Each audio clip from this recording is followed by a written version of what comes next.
नमस्कार, स्वागत है आप सभी का एनएफ न्यूज पर। मैं हूं आपके साथ रोहित। ईद के मौके पर अगर किसी ने उत्तर प्रदेश में नमाज सड़क पर पढ़ी, छत पर पढ़ी या खुले स्थान और पार्क में पढ़ी तो फिर उसके खिलाफ एक्शन होगा। उसके पासपोर्ट को जब्त कर लिया जाएगा, लाइसेंस भी जब्त कर लिया जाएगा। मेरठ पुलिस ने यह फरमान जारी किया तो इसमें बवाल मच गया, तमाम सवाल उठने लगे। इसके अलावा संभल में भी सख्ती बहुत बढ़ती जा रही है क्योंकि संवेदनशील मामला वहां पर है पिछले कुछ वक्त से। तो योगेश अग्रवाल एडवोकेट मेरे साथ हैं। योगेश जी, जिस तरीके के आदेश पारित हो रहे हैं, क्या विचार हैं आपके इस पर?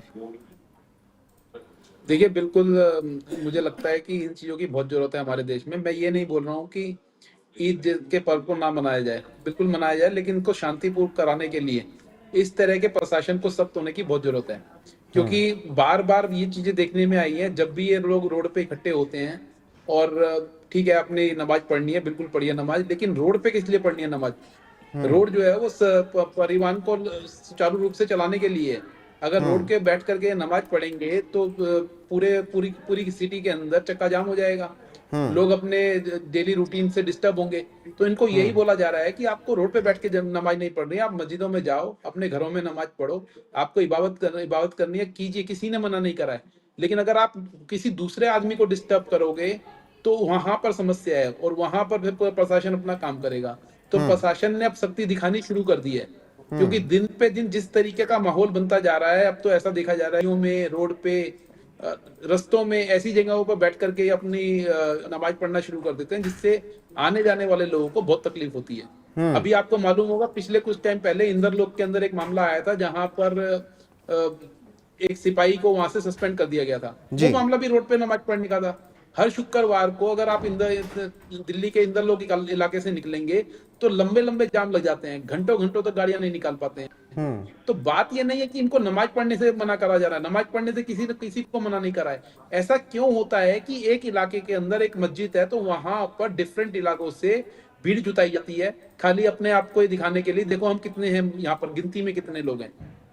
अगर उस मस्जिद के अंदर जितना स्पेस है उतने स्पेस के अंदर नमाज पढ़िए। अगर वहां पर स्पेस अवेलेबल नहीं है तो किसी अल्टरनेट प्लेस पे जाकर के नमाज पढ़िए। कहीं पर भी कानून में ये नहीं दिया गया है कि वो रोड पे बैठ करके नमाज पढ़ेंगे।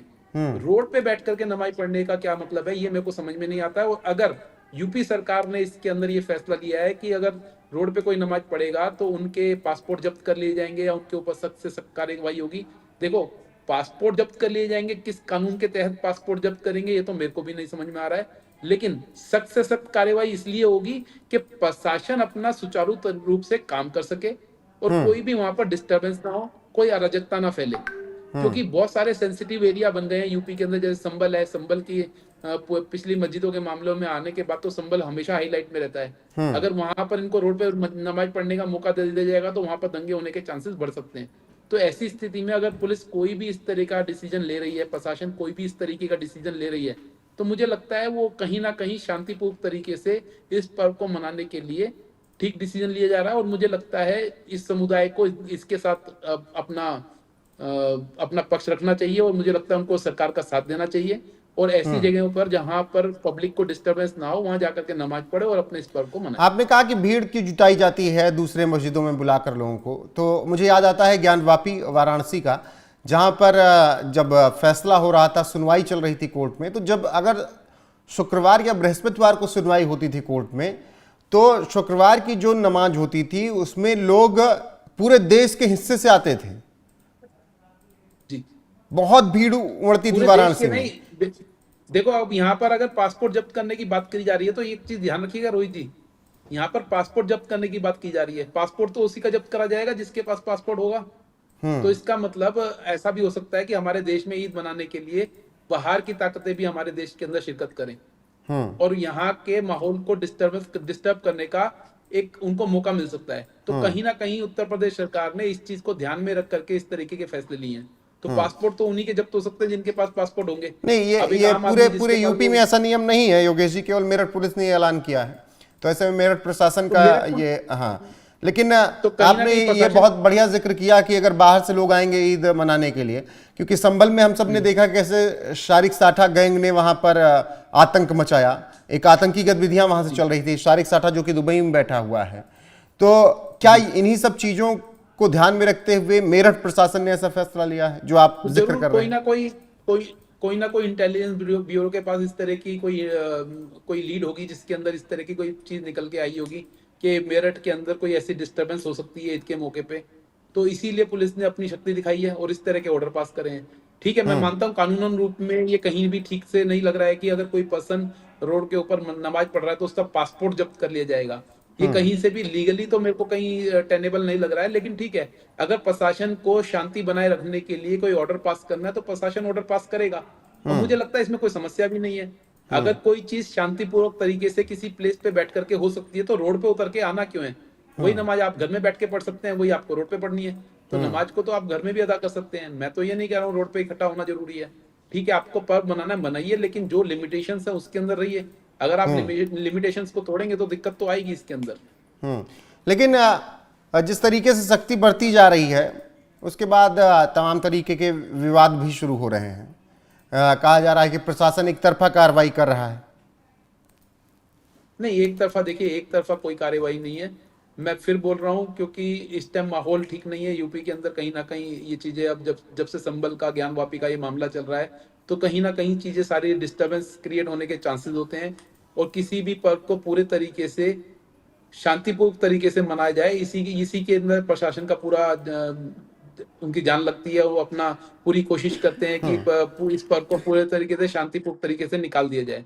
तो जो भी ऑर्डर पास करे जा रहे हैं, हो सकता है कोई ऑर्डर इसके बीच में ऐसा भी पास हो गया हो जो लीगली ठीक ना हो। लेकिन ठीक है, अगर किसी पर्व को मनाने के लिए कोई ऑर्डर पास किया जा रहा है ताकि शांतिपूर्वक तरीके से वो पर्व निकल जाए, तो इसमें गलत कुछ भी नहीं है, एक तरफा कुछ भी नहीं है। गलत अब अगर ईद के नहीं भी मौके है पे तो देखिए, जैसे हिंदुओं का जब पर्व आता है, जैसे रामनवमी के टाइम पे, नवरात्र के टाइम पे, जब क्या कहते हैं माता की चौकी निकलती है तो कहा जाता है कि वो संवेदनशील इलाका है, मुस्लिमों का इलाका है, उधर हाँ, से मत गुजरिए।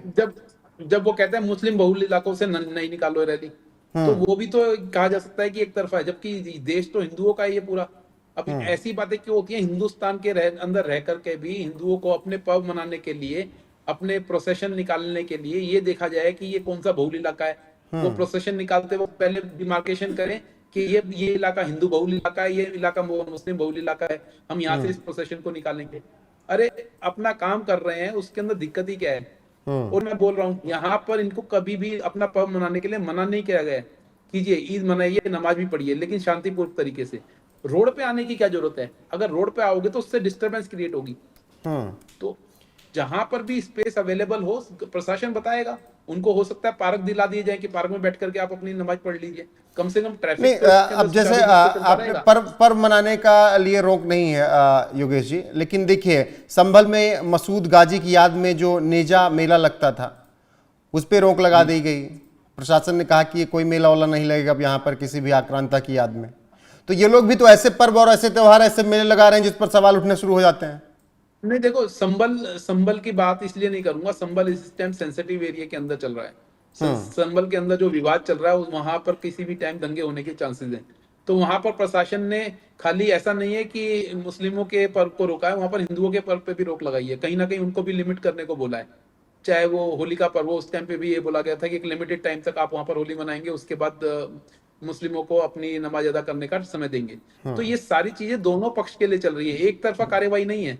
क्योंकि सेंसिटिव मामले हैं, सेंसिटिव मामलों के अंदर कहीं ना कहीं सरकार को ये देखना होता है कि कोई वहां पर माहौल ना बिगाड़े, कोई अराजकता ना हो। इन चीजों को मेंटेन करने के लिए इस तरह के ऑर्डर पास किए जाते हैं। बिल्कुल। फिलहाल हम भी यही अपील करेंगे कि शांतिपूर्ण तरीके से त्यौहार मनने चाहिए। किसी भी तरीके की कोई अराजकता ना हो। प्रशासन ने जो फैसले किए हैं उन फैसलों पर सवाल उठने लाजमी है, लेकिन क्या प्रशासन ने कोई इनपुट मिलने के बाद ऐसा फैसला किया है? क्योंकि मेरठ प्रशासन ने अगर कहा है कि पासपोर्ट जब्त किए जाएंगे, तो क्या जिस तरीके से संभल में बाहर बैठे शारिक साठा गैंग ने बवाल करवाया, क्या उसी तरीके की प्लानिंग और कहीं चल रही थी? क्योंकि पासपोर्ट तो उन्हीं के पास होंगे जिस तरीके से योगेश अग्रवाल कर जो बाहर से आएंगे, तो क्या वो किसी प्लानिंग के तहत आकर यहाँ पर अपना काम पूरा करके वापस जाएंगे? इसलिए प्रशासन ने यह फैसला लिया है।